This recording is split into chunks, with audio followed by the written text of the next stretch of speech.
Primeiro livro dos Reis, capítulo de número 8, de 1 a 11. Nós, como temos visto aqui aos domingos, no culto vespertino, nós vimos Salomão levantando o templo a Deus, o templo de Salomão levantado para a glória e honra de Deus. E agora nós veremos que Salomão decide trazer a Arca da Aliança para o templo, para a câmara menor, aquela câmara mais, de fato, santa, chamada Santo dos Santos, para ali a arca que simbolizava a presença de Deus descansar. E nós veremos o culto que a Assembleia de Israel ofereceu a Deus nesse dia, o dia em que Salomão subiu com a arca para o Monte Sião, para depositá-la no templo, especificamente no Santo dos Santos. Então o texto diz assim, a partir do versículo de número 1 até o versículo de número 11. Congregou Salomão os anciãos de Israel, todos os cabeças das tribos, os príncipes das famílias dos israelitas, diante de si em Jerusalém, para fazerem subir a arca da aliança do Senhor, da cidade de Davi, que é Sião, para o templo.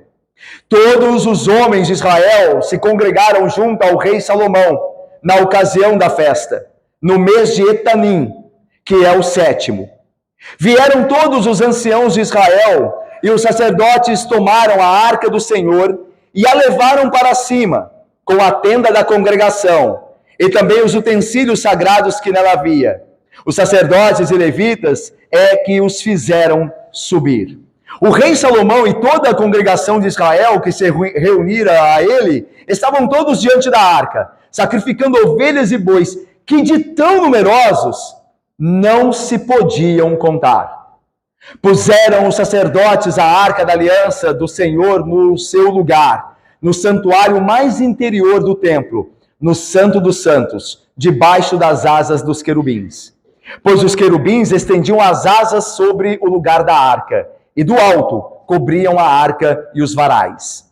Os varais sobressaíam tanto que suas pontas eram vistas do santo lugar, defronte do Santo dos Santos, porém de fora não se viam. Ali estão até ao dia de hoje. Nada havia na arca senão as 2 tábuas de pedra que Moisés ali pusera junto a Horebe, quando o Senhor fez aliança com os filhos de Israel ao saírem da terra do Egito.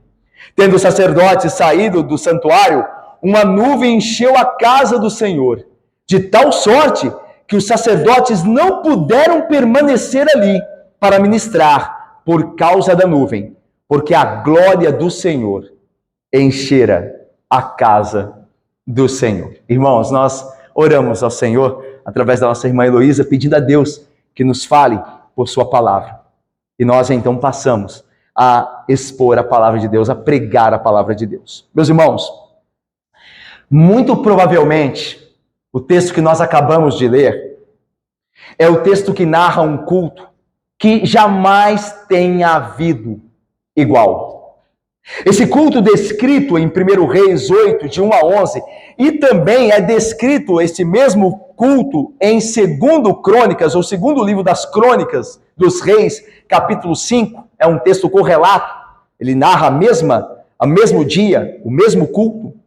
É provavelmente o culto mais importante no sentido de mover a Assembleia de Israel para um momento de fato importantíssimo da vida daquele povo, que era a Arca da Aliança, que representava a presença de Deus subir ao templo recém-inaugurado de Salomão. Veja só como esse culto foi impressionante. Todos os sacerdotes prestaram adoração ao Senhor naquele dia. E diz o texto que todos eles se purificavam. Até aqueles que não estavam em seus turnos se lavaram.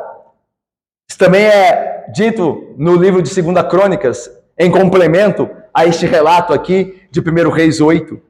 Irmãos, os levitas estavam lá também, responsáveis por conduzir a congregação de Israel nos cânticos de ações de graças.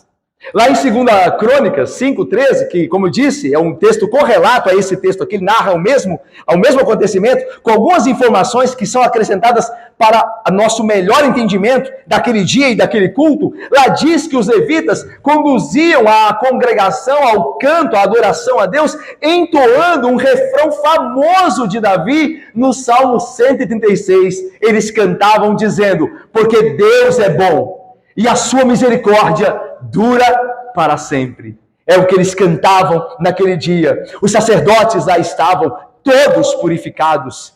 Os levitas estavam lá também, entoando louvores e dirigindo a congregação de Israel nos cantos ao Senhor. Mas não poderia faltar o rei Salomão. O rei Salomão também lá estava, com toda a sua glória, e junto dele os anciãos do povo. Veja como Israel se movimentou, como este culto foi impressionante.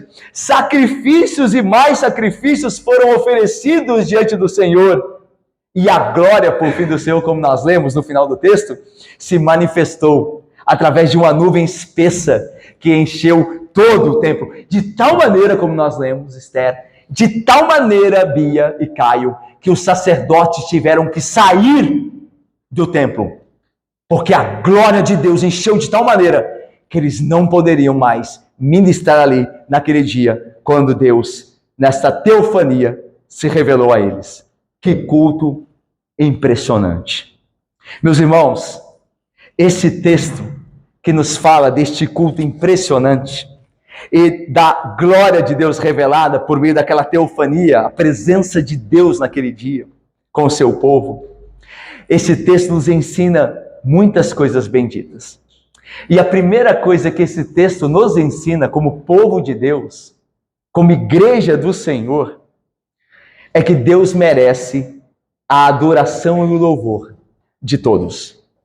O texto diz, meus irmãos, que toda a assembleia se reuniu para adorar a Deus. O versículo 5 diz: o rei Salomão e toda a congregação de Israel se reuniram a ele e ali adoravam e sacrificavam a Deus. Irmãos, o capítulo de número 7, que nós terminamos algum domingo atrás, ele termina dizendo assim: toda a obra que fez o rei Salomão para a casa do Senhor terminou. Então trouxe Salomão as coisas que Davi, seu pai, havia dedicado, a prata, o ouro e os utensílios. E Salomão os pôs entre os tesouros da casa do Senhor. 1 Reis 7, versículo 51. De todos, aí o texto nos fala, o capítulo 7 termina dizendo que quando o templo ficou pronto, Salomão pegou tudo que o pai dele, antes de morrer, Davi, havia consagrado para estar no templo. Salomão pegou tudo aquilo e trouxe para o templo. Dos utensílios, dos móveis que comporiam o interior do templo, sem dúvida nenhuma, o mais importante de longe era o baú sagrado ou a arca da aliança, que representava a presença de Deus. Era chamada a arca de aliança de arca da aliança, porque ali estavam as tábuas de pedra, as tábuas da aliança, os mandamentos da aliança de Deus para com o seu povo, que Deus dera a Moisés junto a Horebe. É o que está no versículo 9. Aí, olha aí comigo. Nada havia, diz o versículo 9, vamos ver juntos? Nada havia na arca, senão as... E Moisés ali pusera junto a Horebe, pois o Senhor fez aliança com os filhos de Israel ao saírem da terra do Egito. Meus irmãos, no Novo Testamento, em Hebreus, diz que junto à arca da aliança não estavam só as tábuas de pedra, mas também o cajado de Arão, lembram-se? A vara de Arão e o maná. De fato, um pote que continha um maná, estava ali junto da arca. Mas nós não devemos fazer confusão aqui, porque o texto é claro. Dentro da arca só havia as tábuas da lei. O maná, o receptáculo com maná e a arca e a vara de Arão estavam ao lado, de frente da arca de aliança, junto dela, mas não dentro dela. Dentro dela só havia as tábuas da lei, as tábuas da aliança. Tanto que o texto é muito claro. Havia ali apenas ali dentro as tábuas de pedra. Nada havia senão as tábuas de pedra dentro da arca. E é por isso que é chamada a Arca da Aliança. Porque ali dentro da arca, estavam as tábuas de pedra que Deus ao seu povo, como aliança, com a vontade dele, para que o seu povo guardasse a sua aliança, os seus mandamentos. Irmãos, isso servia como um lembrete constante, aquelas tábuas da aliança, do amor de Deus pelo seu povo, e também da obrigação do povo para com Deus em observar sua santa lei. Enquanto a arca estivesse em Jerusalém, a aliança de Deus estava com o seu povo. Mas é interessante que antes de trazer a arca da aliança para dentro do templo, Salomão primeiro precisava buscá-la. Olha o que diz o texto do versículo 1. Congregou Salomão os anciãos de Israel, todos os cabeças das tribos, os príncipes das famílias dos israelitas, diante de si em Jerusalém, para fazerem subir a arca da aliança do Senhor, da cidade de Davi, que é Sião, para o templo. Irmãos, para entender onde a arca se encontrava e por que ela deveria subir, diácono Carlos Amoras, ao templo, é preciso que nós relembremos a história da arca da aliança. Meus irmãos, a arca da aliança fora construída por Bezalel. Nós encontramos Bezalel em Êxodo, capítulo 37, quando Deus dá ordens a Moisés para que se faça uma arca. Aí ele dá as instruções de como essa arca deveria ser feita. E a Bíblia diz que Deus levantou um homem, no qual colocou o espírito artístico, o espírito de fato e habilidade artísticas para realizar o trabalho de construir a arca. Esse homem era, como nós falamos, Bezalel. E foi por meio dele que a arca foi construída. Depois da arca construída, ela peregrinou juntamente com o povo durante 40 anos no deserto. Vocês se lembram? Durante a peregrinação do povo de Deus no deserto, a caminho da terra prometida, a arca da aliança era levada pelos sacerdotes. E quando a tenda do tabernáculo era armada, quando o povo parava em certo lugar nessa caminhada no deserto, a arca da aliança era colocada dentro do tabernáculo, dentro da tenda de Deus. E assim fora por 40 anos. Até que então os israelitas, através da liderança de Josué e pelo poder de Deus, conquistaram Canaã, a terra prometida. E a partir dali, então o tabernáculo, a tenda de Deus, permaneceu por muitos anos em Siló, já dentro da terra prometida. E ali, em Siló, onde estava agora armada o tabernáculo de Deus, estava também a tenda. Posteriormente, meus irmãos, em algum momento, o tabernáculo saiu de Siló e foi transferido para um lugar chamado Gibeão. Isso está em 2 Crônicas, né? Segundo o livro das Crônicas dos Reis, capítulo 1, versículo 3. E quando retornou para Siló, a arca foi colocada separadamente em Kiriat Jearim. Ou seja, houve um momento da história de Israel que a arca e o tabernáculo não estiveram juntos. O tabernáculo voltara para Siló e a arca ficara separadamente em Kiriat Jearim. No entanto, o rei Davi queria que a arca estivesse em Jerusalém. Por isso, ele organizou uma procissão para trazê-la de Kiriat Jearim até Jerusalém. Porque vocês se lembram quando Davi é feito rei, ele conquista Jerusalém, que era a cidade dos jebuseus, e estabelece Jerusalém como a capital do reino de Judá. E aí o tabernáculo é armado em Jerusalém e Davi quer trazer a arca ali também para Jerusalém. E ele então prepara uma procissão para levar a arca para Jerusalém. E vocês se lembram bem da procissão porque ela foi trágica, lembram-se? Davi fez o quê? Um carro de bois, lembram? Para conduzir a arca, o que não era permitido, vocês se lembram? Os sacerdotes deveriam carregar com os varais. Não poderiam colocar em nenhum carro de boi. Davi quis ser prático e quis colocar a arca ali no carro de bois. Ideia que ele tomou dos filisteus, e quando os filisteus foram levar a arca de volta a Israel, porque a arca estava matando o povo deles lá, eles levaram a arca num carro de bois, uma carroça de bois. Quando os israelitas viram, quiseram copiar, essa é uma boa ideia dos filisteus. É como a igreja quer copiar o que está lá no mundo, para dentro da igreja. É a mesma coisa. O princípio é o mesmo. Vê lá no mundo o que quer fazer na igreja. Hoje igrejas, infelizmente, parecem boate. Porque eles vêm lá fora, querem trazer para a igreja. É o mesmo movimento que Davi fez. Ele viu os filisteus e alguém teve a brilhante ideia de copiar. E aí vocês se lembram que quando levavam a arca nessa carroça de bois, a carroça bateu em alguma pedra, algum obstáculo, ela balançou, a arca quis cair e um homem chamado Uzá quis com a maior boa vontade, quis proteger a arca. Quando ele tocou na arca, ele morreu na hora. Deus o feriu na hora, ele morreu. Porque ninguém poderia tocar na arca. É o que custou. E tanto diz o texto que Davi ficou com tanto medo que ele deixou a arca no meio do caminho. Ele viu que não era brincadeira.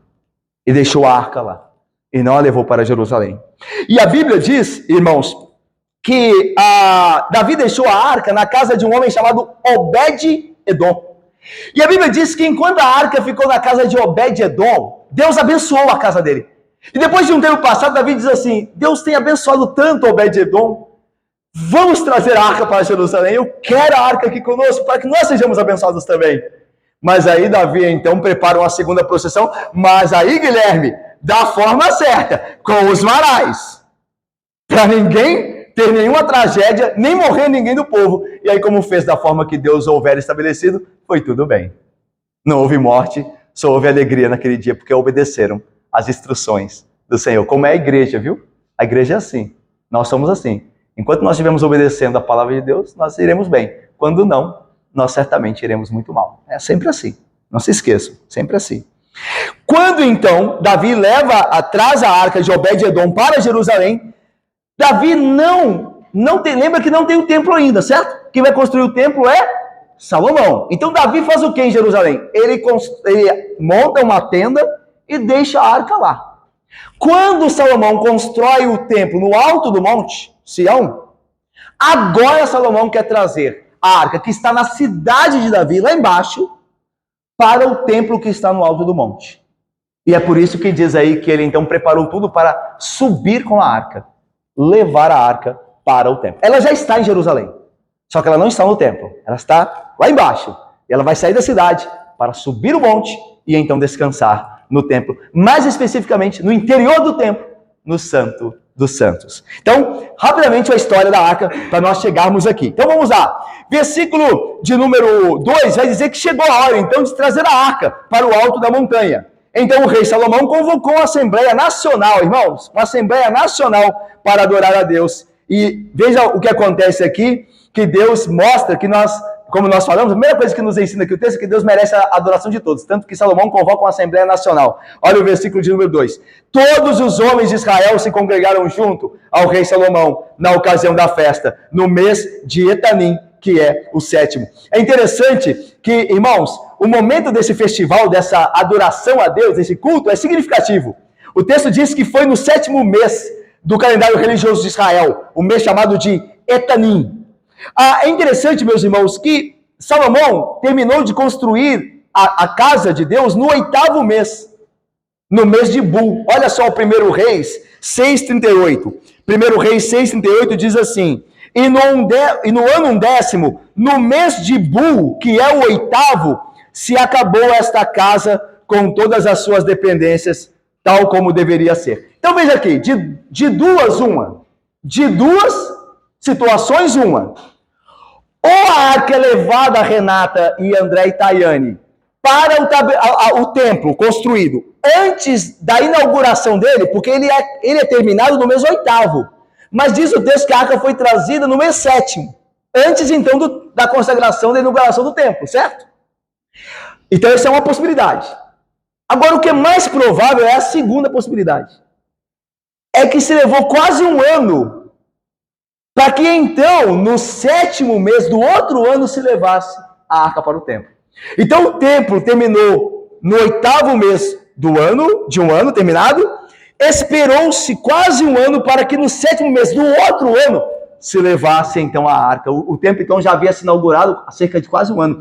E por que eu digo que é mais provável que seja assim? Que tenha quase levado um ano, para Salomão preparar toda a festa, movimentar todo Israel, chamar todo o povo a Jerusalém. Gente, toda a congregação de Israel são as tribos de Israel. Preciso viajar de longe. Algo que precisa de uma logística enorme.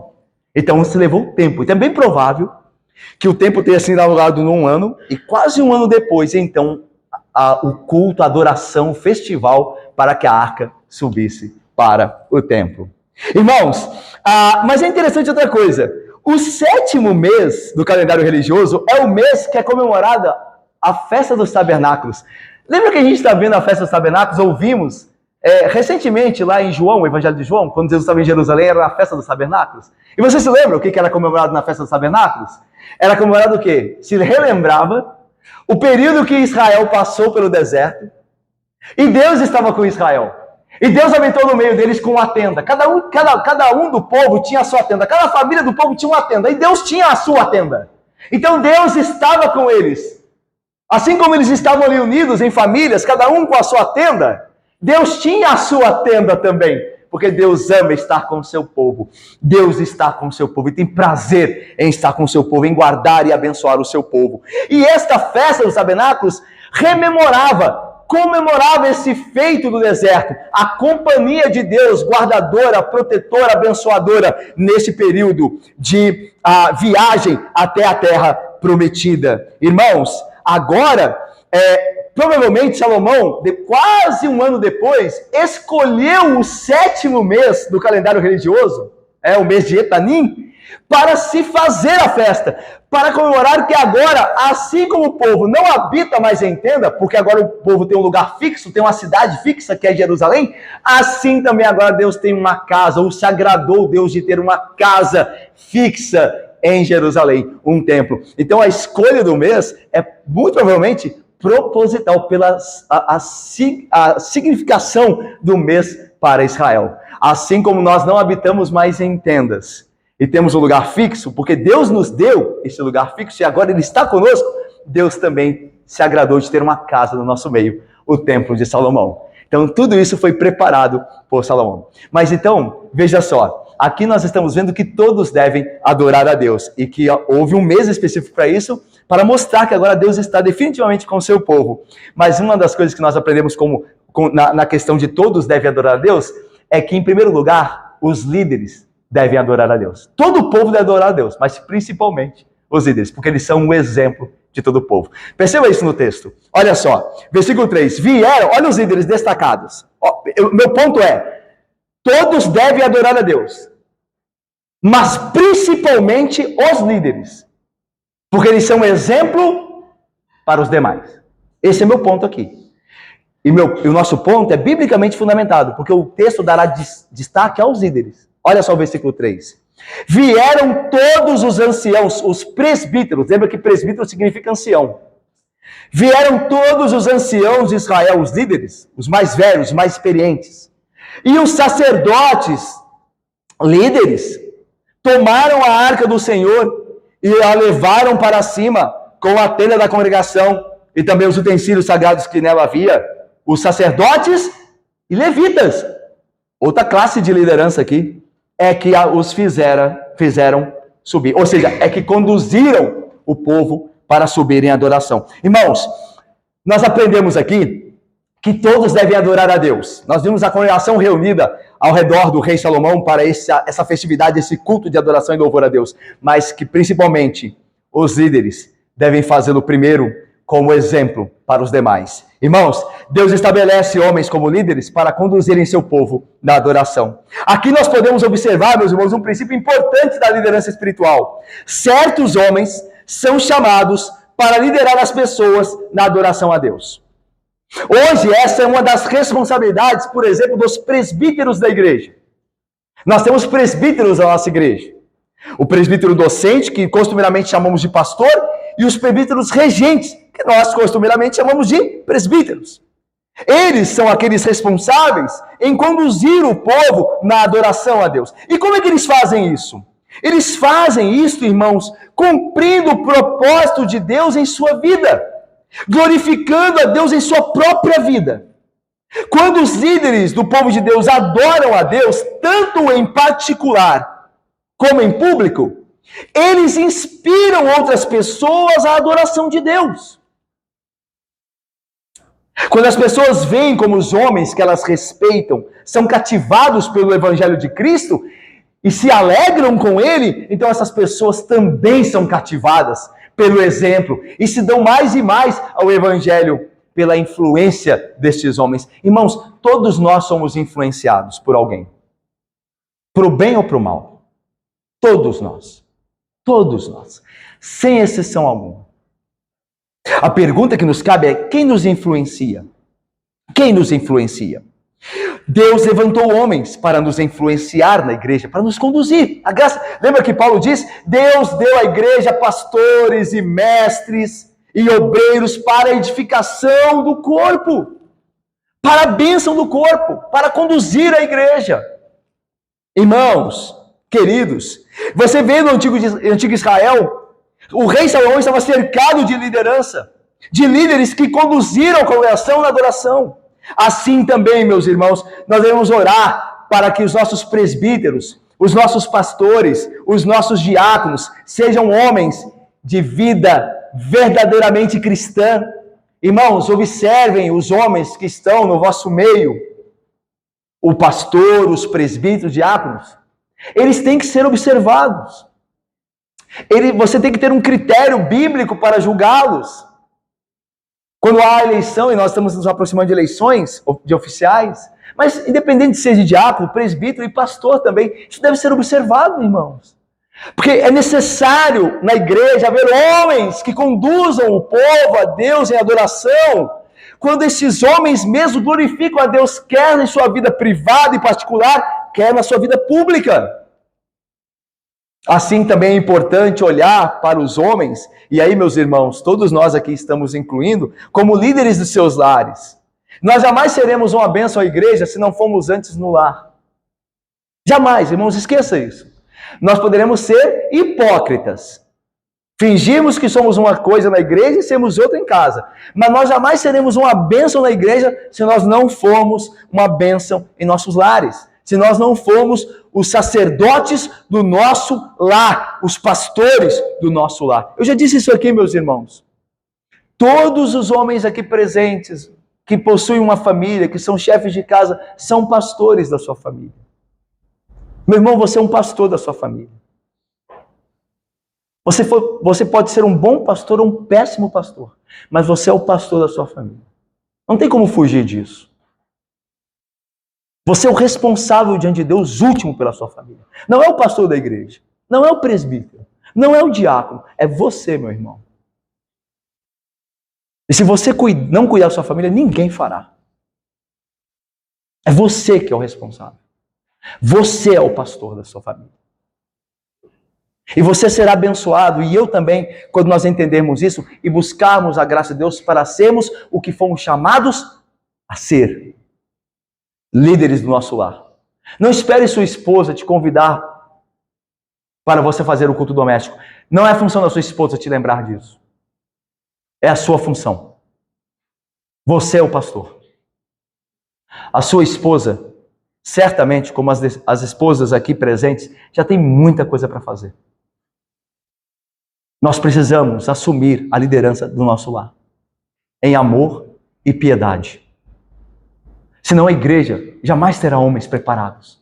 Lembra do que o apóstolo Paulo disse quando ele estabelece as características, os pré-requisitos para o oficialato da igreja? Ele diz assim: como é que um homem pode cuidar da casa de Deus se não governa a própria casa? A igreja jamais será abençoada por homens fracos, que não são líderes de sua casa. Espiritualmente não são pastores. Não esperemos que isso aconteça. Não acontecerá, irmãos.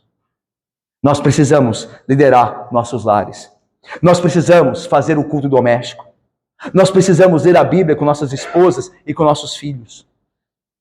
Senão, não só a nossa casa não será abençoada, como a nossa igreja também não será.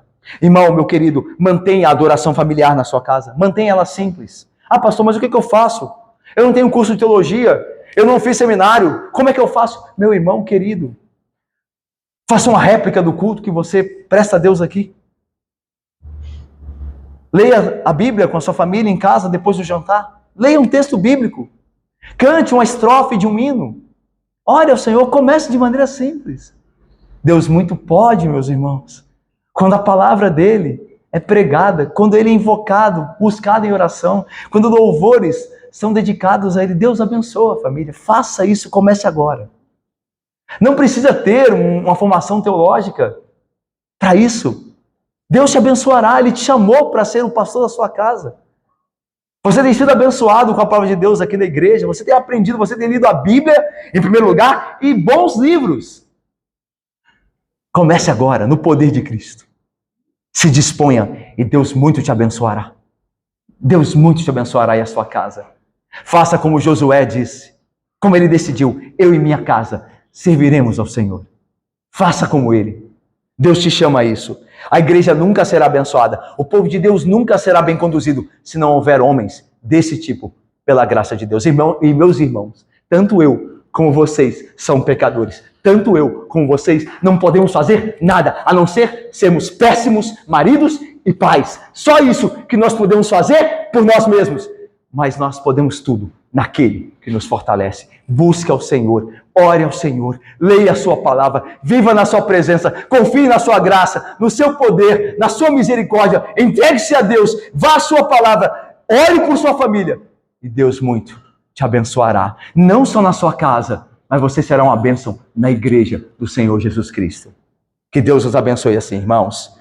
Queridos, vamos agora ao versículo de número 5. Olha só, todos devem adorar a Deus. Isso não inclui só a liderança, os homens e a liderança, mas inclui também as mulheres e as crianças. Eles também estavam envolvidos na adoração. Olha aí, versículo 5, vamos ler juntos? O rei Salomão e toda a congregação de Israel que se reuniram a ele, estavam todos diante da arca, sacrificando ovelhas e bois.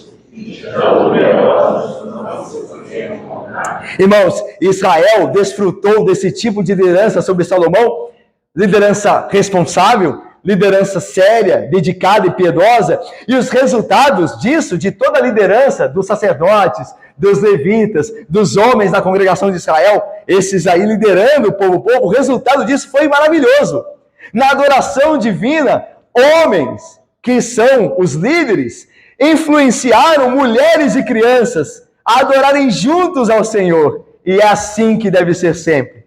Pois Deus, como nós estamos vendo nesse primeiro ponto, merece o louvor de todos. Ele é o Criador de todo o universo e Senhor de toda a glória de todo o mundo. Portanto, todos devem louvar ao Senhor, homens e mulheres, nativos e estrangeiros, jovens e idosos, ricos e pobres. Não há uma única pessoa que não deva dar louvores a Deus. Aliás, meu querido Marcelo e minha irmã Elidinai, aliás, os homens serão condenados por não adorarem ao Senhor, porque é dever de todo homem adorar ao Senhor. Hoje é um dia de culto público a Deus.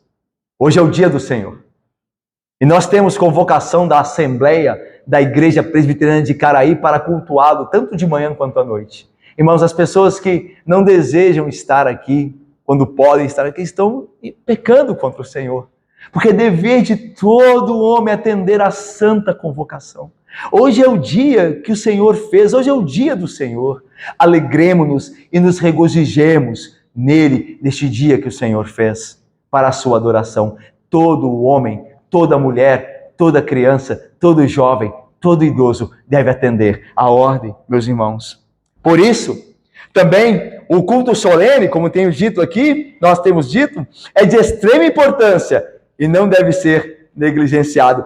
Todo Israel, atendeu a convocação do rei Salomão para aquele dia festivo, para aquela adoração, para aquele culto ao Senhor naquele dia especial. Assim também nós somos convocados, domingo após domingo, de manhã e à noite. E se Deus nos tem dado a graça, saúde, condições, contexto para estarmos aqui, seria um pecado não estarmos. Devemos responder, sim, Senhor, eu e minha casa louvaremos, estaremos ali adorando a Deus. Nesse dia, nós somos chamados, neste dia de culto público, como hoje, o dia do Senhor, somos chamados a adorar a Deus como seu povo, um único povo, uma única congregação. Irmãos, ninguém deve ser excluído da adoração. Homens, mulheres e crianças, como diz aqui o versículo 5, toda a congregação de Israel estava louvando a Deus como um só povo. Irmãos, o culto é de todos.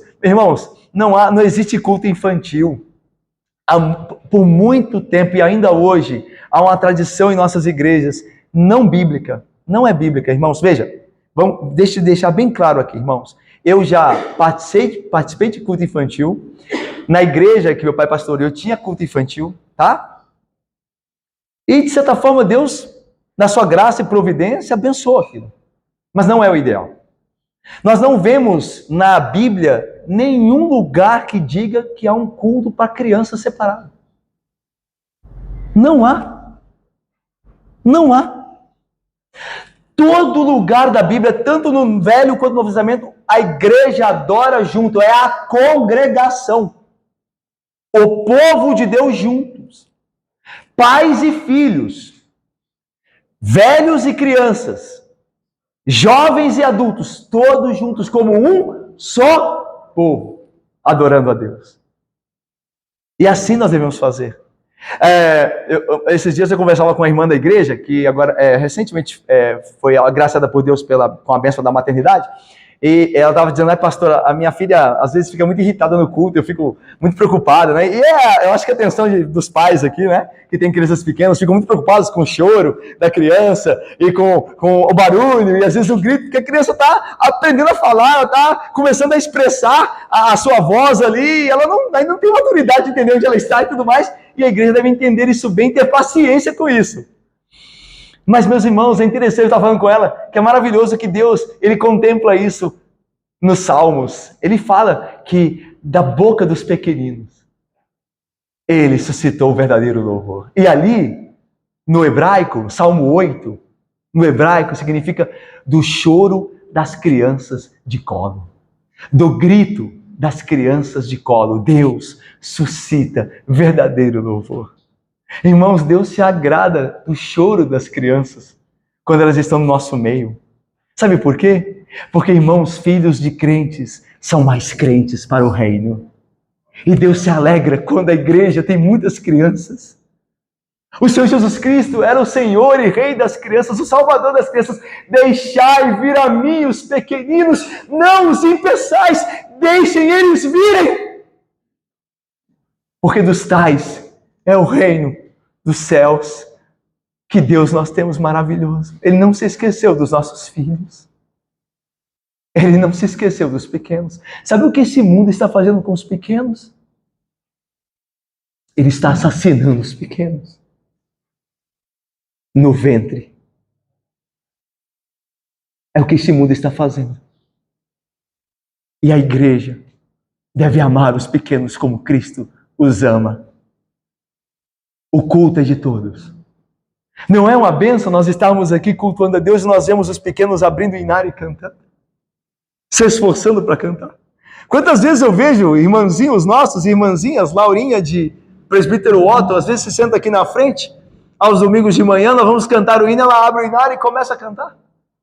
Se esforçando para participar de algo do qual ela ainda não entende na sua maturidade, mas já se sente pertencente a algo. Quando o Miguel chegou aqui pedindo o boletim, e ninguém esquece disso, né? Se sente pertencente a algo, a um povo. Vê os pais adorando, aprende com os pais. Quando fica inquieta, o pai diz, filho, agora não, filho, agora não. E ela aprende que no culto solene a Deus, a coisa mais importante é prestar atenção, e ela está aprendendo essas coisas, e nós vamos tirá-las disso. Nós damos graças a Deus pelos nossos professores da nossa escola dominical. Aí sim, as nossas classes de pequenos. Se eles têm se esforçado, têm ensinado a palavra de Deus aos pequenos.